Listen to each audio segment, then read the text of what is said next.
Hello. So in this video, we're going to talk about Lenin El Ramly's short absurdist play, The Nightmare. So this is an Egyptian play, but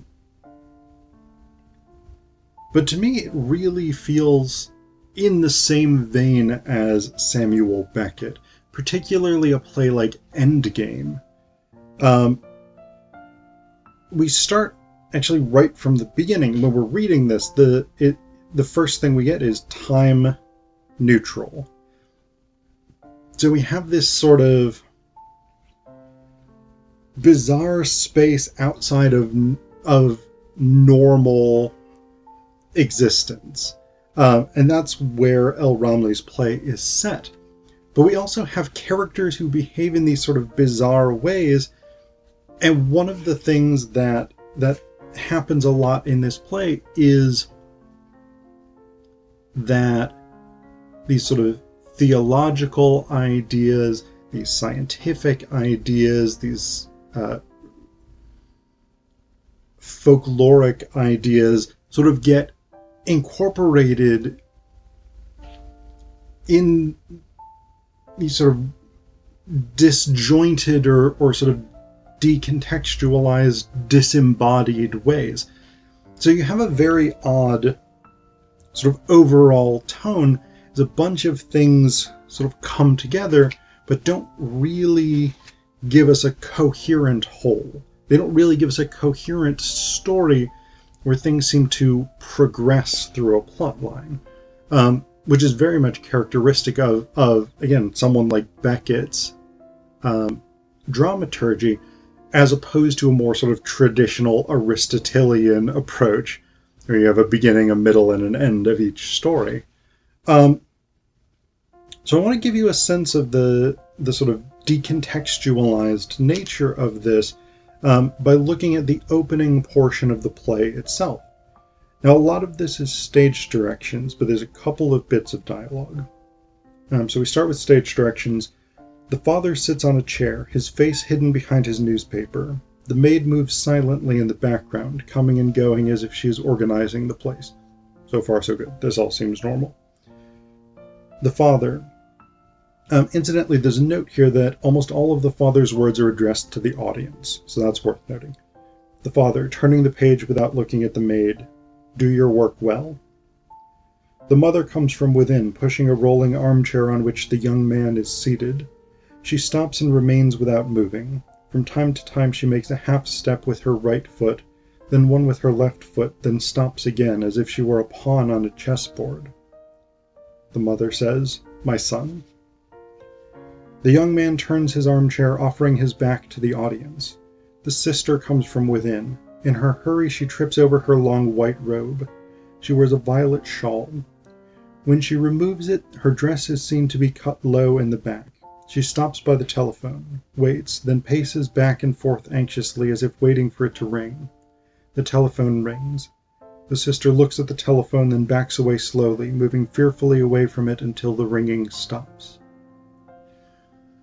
So we've got some weird stuff going on here. Like the way that the mother moves in this very unnatural chess piece-like way. The fact that the father addresses another character while talking to the audience, the way that the sister interacts with the telephone, all of these things are these sort of weird gestures that let us know that something is going on here. Something that I mean, this is clearly not naturalistic style. Something odd is going on here.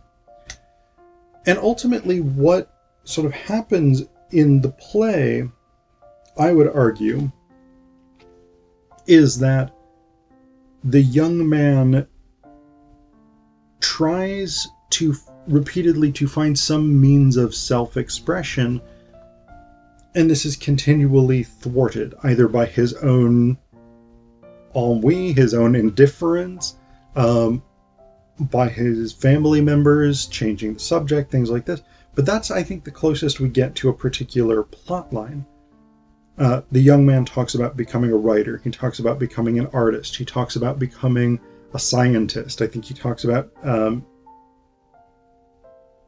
becoming a religious leader. But we've got these sort of bits and pieces of all kinds of things being brought up here. Like, at one point, the young man says, "I've made a discovery." The mother says, "Congratulations, my dear." And the young man says, "All bodies lifted into space will fall back, all matter and energy is conserved, and nothing is created from nothing." So these discoveries are all fundamental scientific principles that have long been known. But this, I think, really sort of encapsulates the young man's struggle to do something, to have some sort of purpose. And again, this is a really central theme for absurdist drama, absurdism and existentialist philosophy as well. This struggle to do something meaningful or to find some form of meaning. And I think we're getting that played out here in these, again, sort of continual attempts of the young man to do something that then get thwarted. But we've also got these other characters who are sort of wandering around and have their own stuff going on. And some of it is very much rooted in the kinds of larger narratives, the kind of larger sources of meaning that existentialists and absurdists often dismiss. So, for instance, at one point, the maid says that I'm exorcising you all, you from all those that envy you, from all your rivals, first. And then there's other bits of dialogue in here, but I'm just going to sort of read the maid's part. And second, you are free from the eye of your neighbor, and the eye of your friends, and the eye of your sister, and the eye of your mother, my dear son, and all the eyes, and the eye of all those who look upon you without giving you their blessing. And then wildly, she says, cast salt for him 7 times, mother of the circumcised, enter a holy shrine and light 7 candles. So we've got this weird exorcism ritual that the maid does, seemingly out of nowhere. Like it's decontextualized. It's not really brought on by anything. And I think that's actually the point of it. Like, it is supposed to be just sort of a free-floating weird thing, because that's really the absurdist approach to religion, is that it's a bunch of sort of superstitious mumbo-jumbo. It doesn't really mean anything. It's just about sort of people doing whatever crazy religious stuff it is that they do. And so for the absurdist, for the existentialist, it's a bad faith approach to finding purpose and meaning in existence. And I think that's what we get with the maid here, with this sort of weird, like, made-up exorcism ritual that no one asks for and no one particularly takes any notice of. But the other thing that I think is interesting, and this is maybe more of a smaller thing, but it locates El Ramly's play directly within the sort of broader scope of absurdist literature and drama.